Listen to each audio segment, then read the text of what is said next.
Olá, pessoal. Olá, pessoal. Mais uma satisfação estar aqui, compartilhando, trocando ideias aqui no Portal Juristas, o portal que mais cresce no país, na área de Legal Talks. Enfim, pessoal, hoje nós estamos aqui para, dentro da área de concentração do direito tributário, fazer algumas considerações acerca da decisão recente do Supremo Tribunal Federal, que data de dezembro de 2019, e que surpreendeu a todos na nossa área de atuação. Eu vou procurar definir, de acordo com o público que me foi passado, que são empresários e operadores do direito. Então, vou dedicar esses primeiros minutos aos empresários para que entendam o que acontece e as implicações dessa decisão, como essa decisão os afeta em suas respectivas empresas e quais são os cuidados que a gente recomenda, como advogado, que eles tenham, né? E, na sequência, eu faço algumas pinceladas acerca da parte jurídica. Bom, chegou em dezembro do ano passado ao Supremo Tribunal Federal um caso para análise que foi a plenário e que tratava exatamente da tese da criminalização por dívida de ICMS declarado, né? Nós tivemos nesse embate grandes tributaristas e a gente hoje precisa tomar posições de precaução, uma vez que isso está trazendo uma grande insegurança na área do direito tributário, na direito empresarial. Bom, do que é que se trata? Vamos lá. O empresário, por exemplo, ele tem uma empresa comercial, e essa empresa comercial, como no caso do leading case que era uma madeireira, se não me falha a memória, de Santa Catarina, tinha uma dívida declarada de ICMS de R$30 mil. Ele comprou a mercadoria, revendeu, recebeu do consumidor, que é o seu cliente, o pagamento pela mercadoria, evidentemente, dentro do pagamento pela mercadoria, que a gente vai chamar hipoteticamente do 100%, existe uma parcela do ICMS devido, que vai, com o recebimento da parcela chamada preço, vai para os caixas da empresa, e dos caixas da empresa são recolhidos aos órgãos tributantes. O que é que acontece? Nesse caso específico, não se trata de um imposto de renda retido na fonte, onde você tem um CPF a que está destinado, você está descontando o CPF XXXX e retém para desse CPF X, você retém para a União. Não está se tratando de uma contribuição previdenciária, onde você retém também do funcionário ali, do prestador de serviço, um valor e depois você repassa diretamente daquela nota com aquele CNPJ para o ente previdenciário. Não. O que a gente está falando é de um ICMS que foi declarado pelo contribuinte, oriundo de uma mercadoria, de uma venda de uma mercadoria normal. Então, ela não tem especificamente aquele ICMS daquela caixa, aquele ICMS daquela impressora, aquele ICMS daquele computador. Não existe isso. É um ICMS corrente que tem, e o empresário vai trabalhando isso de acordo com os seus interesses empresariais, com as capacidades que tem financeiras.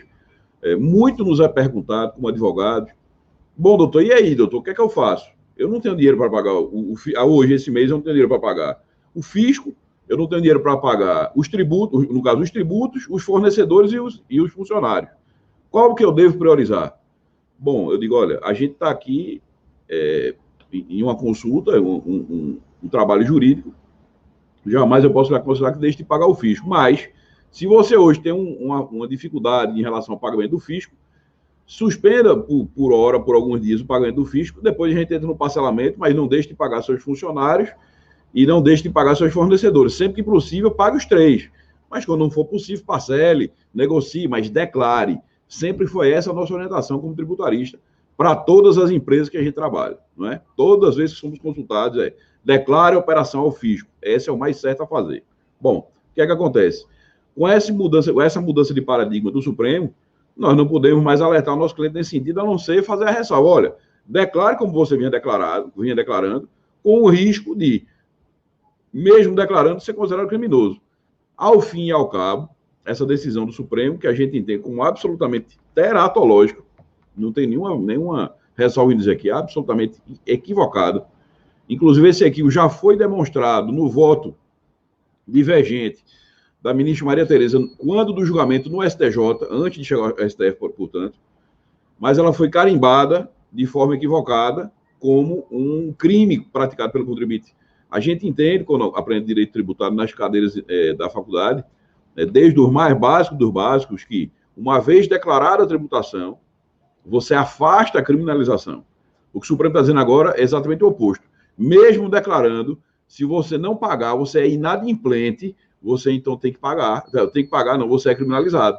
Isso vai de encontro a tudo. Pacto de São José da Costa Rica, os pactos firmados dos quais o Brasil é signatário ao longo do mundo inteiro, e contra a nossa própria lógica, que proíbe a prisão por dívidas, a exceção de prisão alimentícia, de pensão alimentícia. Então, o que é que a gente orienta os nossos clientes? Nossos clientes estão alertados, e aí eu aproveito e faço esse briefing para todos os senhores que estão acompanhando aí o site Jurista, a plataforma Juristas, que vejam com o advogado, estudem, façam um planejamento mais detalhado, levando em consideração que o Supremo agora considera a criminalização a mera declaração e o mero de implemento, na verdade, né? E ele considera como devedor quanto mais, que é outra pegadinha do Supremo, nessa terminologia, considera como devedor quanto mais o que o legislador estadual determinar.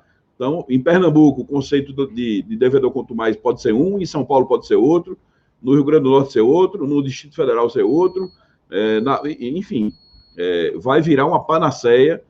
Esse ano a gente espera, o ano de 2021, de grandes embates na área tributária. Esse vai ser um dos tópicos principais, mas não somente esse, a questão da criminalização do ICMS. Então, a gente recomenda a todos os clientes da gente que se preocupem, que estejam atentos, que trabalhem com o seu contador, com um escritório especializado em advocacia tributária. A gente se coloca à disposição, mas com todo o portal Juristas, se vocês tiverem dúvidas, sugestões, a gente está aqui de forma gratuita para tentar orientar o que for possível. Em relação à questão do devedor quanto mais, como eu disse a vocês, cada estado vai definir o que é devedor quanto mais, né? E pode ser um inadimplente de um mês, por exemplo. Se tiver um decreto estadual dizendo, ó, devedor quanto mais é aquele que atrasa a prestação pecuniária para o Estado por um mês, pronto, passa a ser aquele devedor, passa a ser o devedor quanto mais, né? Agora, falar um pouco para os tributaristas e as pessoas da área jurídica. O nosso trabalho que está sendo apresentado aqui, na verdade, ele teve por base a questão de não deixar caracterizar como sonegação, que simplesmente é uma mera inadimplência, né? Isso se trata de um recurso ordinário em habeas corpus e que foi para julgamento, ao fim e ao cabo, pelo plenário do Supremo, né? Como eu disse a vocês, não se trata aqui de tributo descontado ou cobrado, né? Não se trata de tributo descontado de ninguém, desculpe, se trata de tributo cobrado. Existe sim um tributo pago e cobrado de um particular contra o outro. O exemplo é a contribuição de iluminação pública, cobrado pela distribuidora de energia dos consumidores finais. Outra oportunidade, outro exemplo, o IOF retido de operações bancárias, retido e repassado para a União, descontado ou cobrado. Inadimplência e fraude, minha gente, são conceitos completamente distintos. Tanto no direito penal como no direito tributário, não se admite a analogia, pois existe o princípio vigente do princípio da tipicidade cerrada. Mas a adesão do Supremo trouxe essa absurda possibilidade. O contribuinte manifesta expressamente sua condição de devedor junto ao fisco quando declara a operação. É óbvio o interesse do contribuinte em pagar por aquele valor que é devido na operação dele normal, mas ele não tem como segregar o que é ICMS e o que é valor da mercadoria que vai ser pago para o fornecedor. Então, quando ele vende um produto por R$100, o consumidor dele não chega lá no caixa e diz assim, olha, eu quero pagar o valor, eu quero pagar em 2 boletos, o ICMS e o valor da mercadoria. Isso não existe.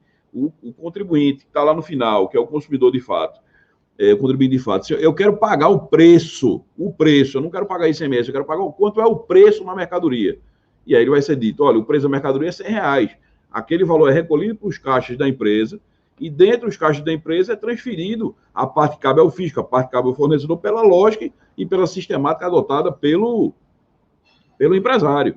Mas o fato dele não recolher aquele valor não trata de não pode nunca se imaginar que que ele seja um criminoso. Pelo contrário, criminosos não declaram os valores de tributação a ser recolhidos, né? É outro efeito colateral que essa decisão nos causa. Por quê? Porque agora nós não temos como dizer aos nossos clientes, olha, você a partir de agora, amigo, declare o que foi pago, porque você está afastado do crime. Nós não vamos ter isso. Porque uma vez que a gente declara e corre o risco de ser criminalizado, vai existir uma grande fuga, uma grande margem cinzenta de declarações, de falta de declarações de operações fiscais. As pessoas vão começar a deixar de declarar com medo de ser criminalizadas. Poxa, se eu declaro para fugir da criminalização, e se eu não declaro, se eu declaro ou não declaro, sou considerado criminoso, é melhor não declarar e correr o risco. É isso que vai acontecer, não é? Essa questão do devedor quanto mais é outra medida absurda que se impõe, porque devedor quanto mais, cada estado vai escolher um tipo pode escolher um tipo de periodicidade. Se o cara atrasou um mês é quanto mais, se atrasou 2 não é. Aí o outro diz que só se atrasar 6. E aí?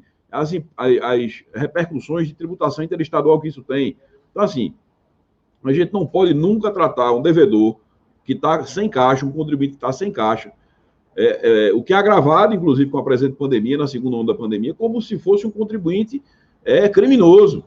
Isso vai de encontro à mais básica das inteligências. Então, pessoal, fica bastante alerta para que a gente consiga fazer um trabalho bem feito como advogado, de forma sempre muito transparente. Procure o advogado de vocês, o tributarista, para que exista sempre essa franca relação, tá certo? Era só isso que eu devia falar hoje. Agradeço demais aí a participação de todos, desejando um forte abraço e boas festas a todos os seguidores aí do grupo do portal Juristas. Obrigado, pessoal. Tudo de bom.